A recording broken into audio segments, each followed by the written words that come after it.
El inspector Teodoro Villanueva nunca olvidaría el momento en que levantó aquella tela bordada de entre los dedos rígidos de María Elena Santander.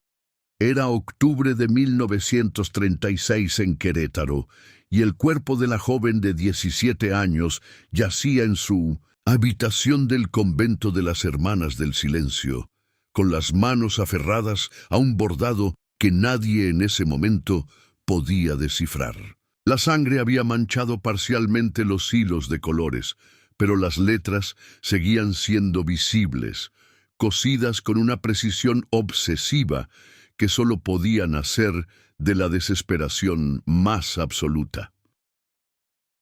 El convento se alzaba como una fortaleza de cal y piedra en las afueras de la ciudad, rodeado por muros de 3 metros que prometían discreción a las familias que enviaban allí a sus hijas problemáticas. Era conocido en los círculos de la alta sociedad queretana como el último recurso para las señoritas que se negaban a seguir las normas, las que leían libros prohibidos, las que rechazaban matrimonios arreglados o simplemente las que hablaban demasiado. Todas entraban rebeldes y todas salían transformadas en mujeres sumisas y silenciosas. Literalmente silenciosas. La Madre Superiora, Sor Clemencia, era una mujer de 60 años con manos que nunca temblaban y ojos que nunca parpadeaban cuando mentía. Recibió al inspector en el despacho principal, rodeada de crucifijos y retratos de santas mártires. Le explicó con voz monótona que María Elena había sido una alumna difícil, propensa a la histeria y los arranques de violencia. Su suicidio, aunque lamentable, no era del todo inesperado en alguien con su temperamento inestable. El voto de silencio que había tomado 3 meses atrás era completamente voluntario, como el de todas las internas que decidían consagrar su voz a Dios. Pero había algo en la forma en que las otras internas miraban al inspector que contradecía cada palabra de la Madre Superiora. Eran 12 muchachas entre los 14 y los 20 años, todas vestidas con el mismo uniforme gris, todas con las manos cruzadas sobre el regazo y todas absolutamente mudas. Cuando Teodoro les preguntó si alguna quería hablar sobre María Elena, solo intercambiaron miradas cargadas de un terror que no necesitaba palabras. Una de ellas, la más joven, comenzó a llorar en silencio mientras movía los labios formando palabras que nunca llegarían a sonar. El inspector había visto muchas cosas en sus 15 años de servicio, pero nunca un silencio tan pesado como el que reinaba en ese convento. No era el silencio natural de la contemplación religiosa, sino algo forzado, antinatural, como si el aire mismo estuviera amordazado. Decidió examinar la habitación de María Elena más detenidamente. Era una celda austera con una cama de hierro, un crucifijo en la pared y una pequeña mesa donde encontró materiales de bordado meticulosamente organizados. Hilos de todos los colores, agujas de diferentes tamaños y telas blancas esperando ser decoradas. Pero fue en el cajón inferior donde encontró algo que le heló la sangre. Docenas de agujas médicas, mucho más largas y gruesas que las de costura, algunas todavía con restos de sangre seca. La hermana Beatriz, la más joven de las monjas, fue quien finalmente cedió bajo el interrogatorio. Con las manos temblando y la voz entrecortada, confesó que había un cuarto en el sótano al que llamaban la sala de purificación. Allí llevaban a las muchachas más rebeldes para someterlas al tratamiento especial de la Madre Superiora. El tratamiento consistía en insertar agujas cerca de las cuerdas vocales, no lo suficiente para causar daño permanente visible, pero sí para provocar un dolor insoportable cada vez que intentaran hablar. Después de varias sesiones, las jóvenes firmaban voluntariamente el voto de silencio, prefiriendo callar para siempre antes que volver a experimentar esa agonía. Antes de seguir con esta revelación escalofriante, necesito saber que estás aquí conmigo en este momento de la historia. Si alguna vez sentiste que tu voz no era escuchada, o si conoces a alguien que fue silenciado injustamente, escribe "Yo rompo el silencio" en los comentarios junto con tu nombre y ciudad. Suscríbete al canal ahora mismo, porque lo que está por revelarse sobre el bordado de María Elena cambiará completamente tu perspectiva sobre esta tragedia. El doctor Aurelio Mendoza, médico de la ciudad que ocasionalmente visitaba el convento, confirmó bajo presión que había tratado a varias muchachas por infecciones en la garganta, aunque nunca se le permitió examinarlas apropiadamente. La Madre Superiora siempre estaba presente, y las jóvenes nunca hablaban, solo asentían o negaban con la cabeza. Había notado marcas extrañas en sus cuellos, pero Sor Clemencia le aseguró que eran consecuencia de penitencias autoinfligidas, parte del proceso de purificación espiritual. Lo más perturbador fue descubrir que los padres de las internas sabían exactamente lo que sucedía. Don Alberto Santander, el padre de María Elena, era un hombre de negocios respetado que había enviado a su hija al convento, después de que ella rechazara casarse con el hijo de su socio comercial. Cuando Teodoro lo confrontó, el hombre se derrumbó y admitió que prefería una hija muda, pero viva, a una hija muerta por su propia rebeldía. Otros padres compartían esa misma justificación retorcida. Habían pagado sumas considerables a la Madre Superiora para que domesticara a sus hijas, y el silencio era un precio que estaban dispuestos a aceptar. El bordado de María Elena, que al principio parecía un patrón decorativo sin sentido, resultó ser un código elaborado. Cada color representaba una letra, cada tipo de puntada una palabra diferente. Le había tomado meses perfeccionar su sistema mientras fingía bordar manteles para la capilla. El mensaje completo, una vez descifrado, revelaba nombres, fechas y detalles específicos de los abusos. Mencionaba a Carmen Delgado, quien había intentado escapar 3 veces antes de perder completamente la capacidad de hablar. A Rosa María Hinojosa, cuyas cuerdas vocales habían sido dañadas permanentemente por una infección. A Esperanza Ruiz, quien se había arrancado las uñas tratando de salir de la sala de purificación. Pero el bordado también contenía algo más. Una lista de las familias cómplices y las cantidades exactas que habían pagado por el silencio de sus hijas. Los Santander habían entregado 5,000 pesos, los Delgado 3,000, los Hinojosa, una propiedad en el centro de la ciudad. Era un negocio lucrativo disfrazado de institución religiosa, donde el silencio se compraba con dolor y se vendía como virtud. La investigación reveló que el método había sido perfeccionado durante años. La Madre Superiora había estudiado anatomía en secreto, aprendiendo exactamente dónde colocar las agujas para causar el máximo dolor sin dejar evidencia externa. Las muchachas eran sometidas al tratamiento en sesiones que duraban horas, atadas a una silla mientras les insertaban las agujas una por una. El dolor era tan intenso que muchas perdían el conocimiento. Cuando despertaban, se les ofrecía una elección: firmar el voto de silencio o repetir el tratamiento. Algunas de las exalumnas que habían dejado el convento años atrás comenzaron a presentarse en la comisaría cuando la noticia se filtró. Mujeres de 20, 30 años que nunca habían vuelto a hablar desde su paso por el internado. Una de ellas, Cristina Morales, se comunicaba únicamente por escrito. En una carta desgarradora, describió cómo la Madre Superiora le había dicho que su voz era un instrumento del demonio, que cada palabra que pronunciara la alejaría más de la salvación. Después de 6 sesiones en la sala de purificación, Cristina había creído que el dolor era un castigo divino y había abrazado el silencio como penitencia. El convento tenía una biblioteca secreta donde guardaban los expedientes de cada interna. Allí, Teodoro encontró registros meticulosos de los tratamientos, escritos en un lenguaje codificado que la hermana Beatriz ayudó a descifrar. Cada muchacha tenía una ficha con su nivel de rebeldía, el número de sesiones requeridas y el resultado final. María Elena había sido clasificada como extremadamente resistente. Había soportado 9 sesiones antes de firmar el voto, más que cualquier otra interna en la historia del convento.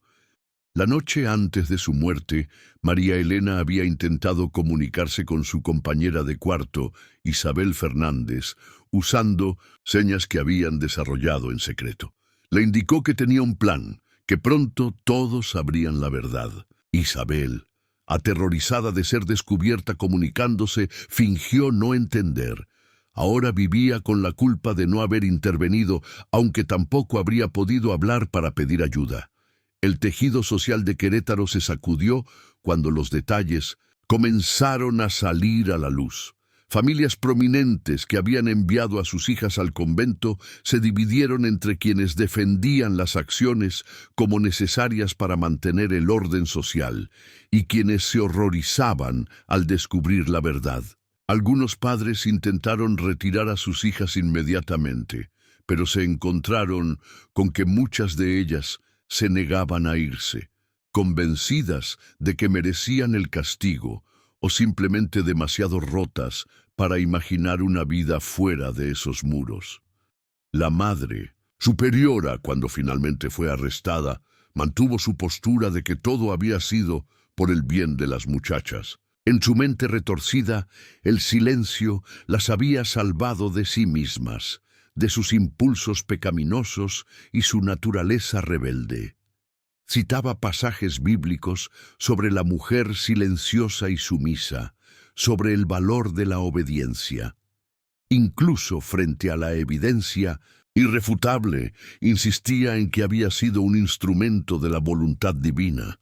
El juicio se convirtió en un espectáculo que dividió a la sociedad queretana. Por un lado, estaban quienes exigían justicia para las víctimas.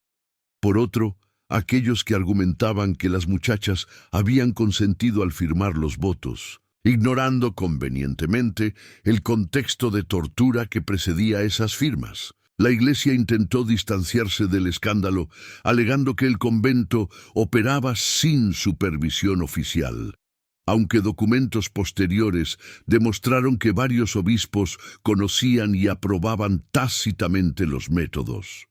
Durante el juicio se presentó una evidencia crucial, un segundo bordado que María Elena había escondido bajo su colchón. Este era aún más detallado, narrando su propia historia desde el día que llegó al convento.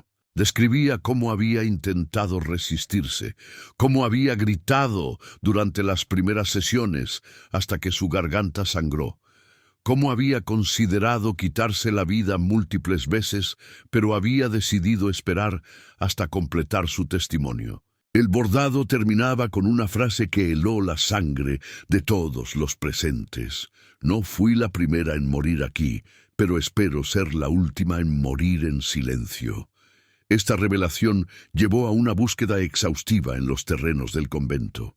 En el jardín trasero, bajo un rosal que la Madre Superiora cuidaba personalmente, encontraron los restos de 3 muchachas que habían muerto durante los tratamientos en los últimos 5 años. Sus familias habían sido informadas de que habían fallecido por enfermedades repentinas y los cuerpos nunca habían sido devueltos, supuestamente por razones sanitarias.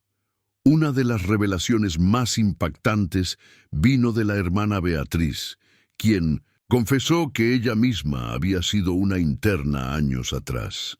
Había sobrevivido al tratamiento y, rota por completo, había decidido unirse a la orden para evitar volver al mundo exterior. Había participado en los abusos por miedo, pero también por una retorcida sensación de que si ella había sufrido, otras también debían hacerlo. Su testimonio fue crucial para entender la psicología perversa que perpetuaba el ciclo de abuso. El código del bordado de María Elena también reveló algo que nadie esperaba: un sistema de comunicación que las internas habían desarrollado usando los patrones de sus bordados obligatorios. Durante meses habían estado intercambiando mensajes a través de los manteles y ornamentos que creaban para la capilla. Mensajes de esperanza, de resistencia, incluso planes de escape que nunca se materializaron. María Elena había sido la líder de esta red silenciosa de resistencia.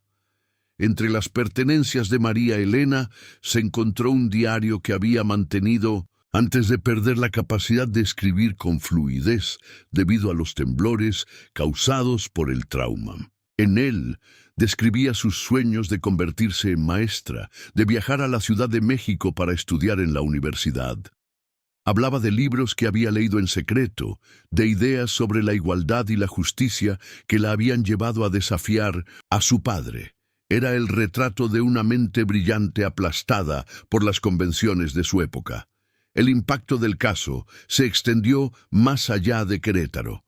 Otros internados religiosos en todo el país fueron investigados y se descubrieron patrones similares de abuso, aunque ninguno tan sistemático como el del convento de las Hermanas del Silencio. Se creó una comisión especial para supervisar estas instituciones, aunque su efectividad fue limitada por la influencia política de la Iglesia.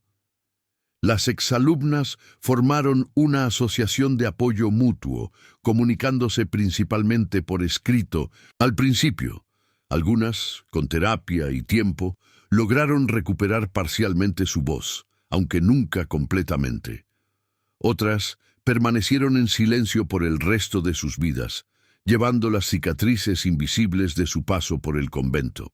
Isabel Fernández, la compañera de cuarto de María Elena, se convirtió en una de las principales activistas, aprendiendo a comunicarse por señas y dedicando su vida a ayudar a otras víctimas. El edificio del convento fue clausurado oficialmente, pero durante años los locales reportaron escuchar llantos y susurros provenientes de su interior abandonado. Algunos decían que eran las voces de las muchachas que nunca pudieron hablar en vida, finalmente libres para expresar su dolor. Otros creían que era solo el viento atravesando los pasillos vacíos.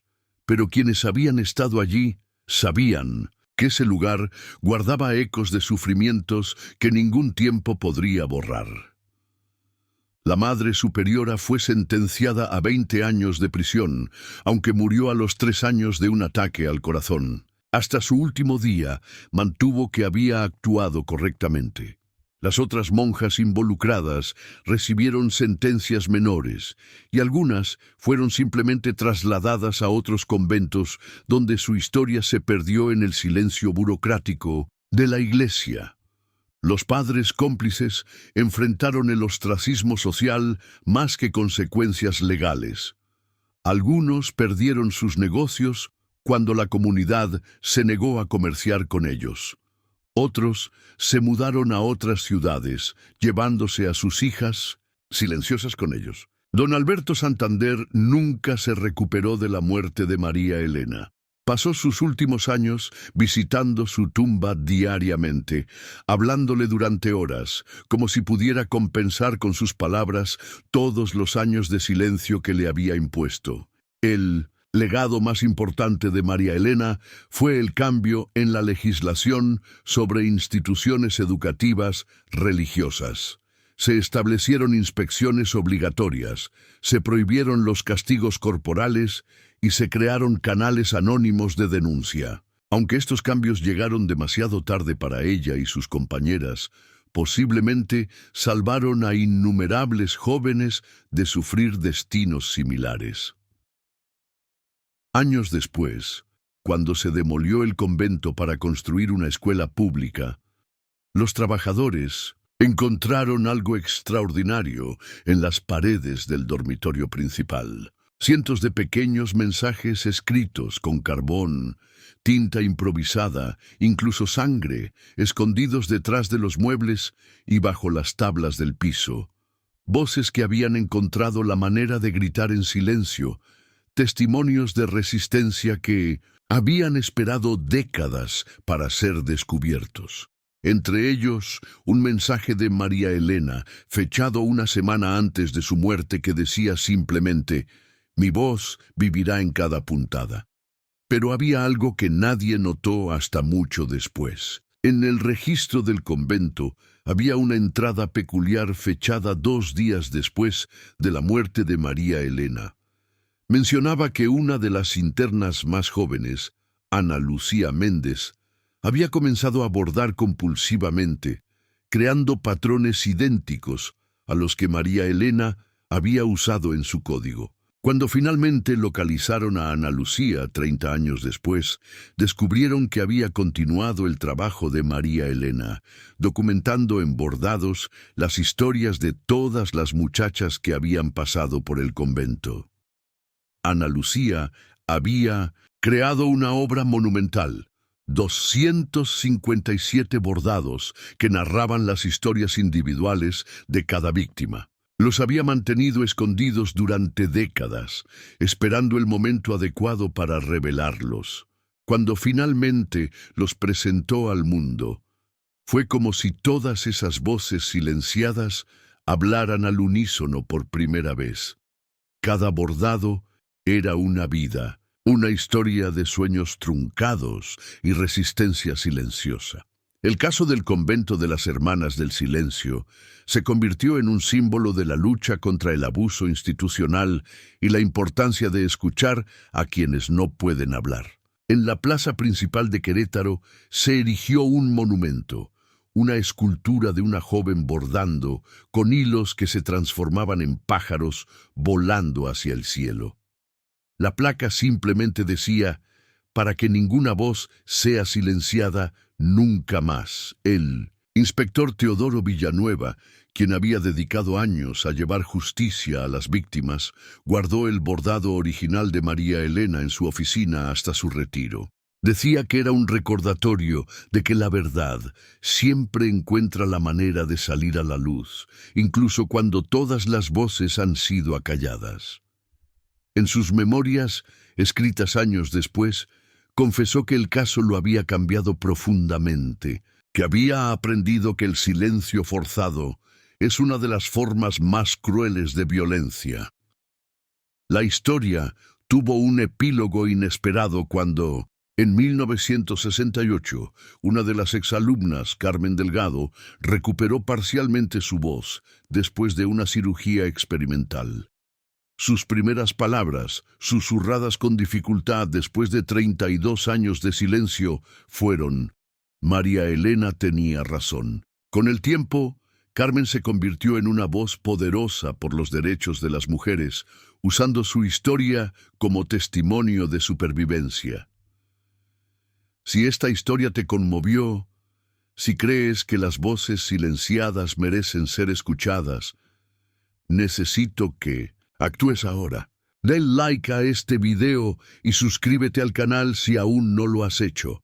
Pero más importante, quiero saber desde dónde nos estás viendo.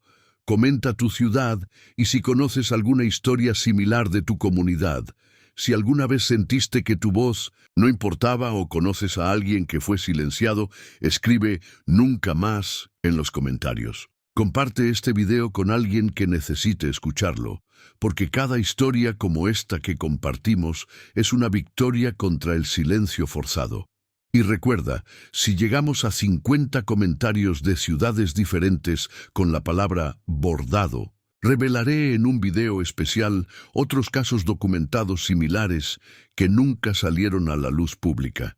Activa la campanita de notificaciones porque las próximas historias que traeremos revelan verdades que muchos prefieren mantener enterradas. Tu voz importa, tu historia importa, y juntos podemos asegurarnos de que ninguna verdad permanezca bordada en silencio.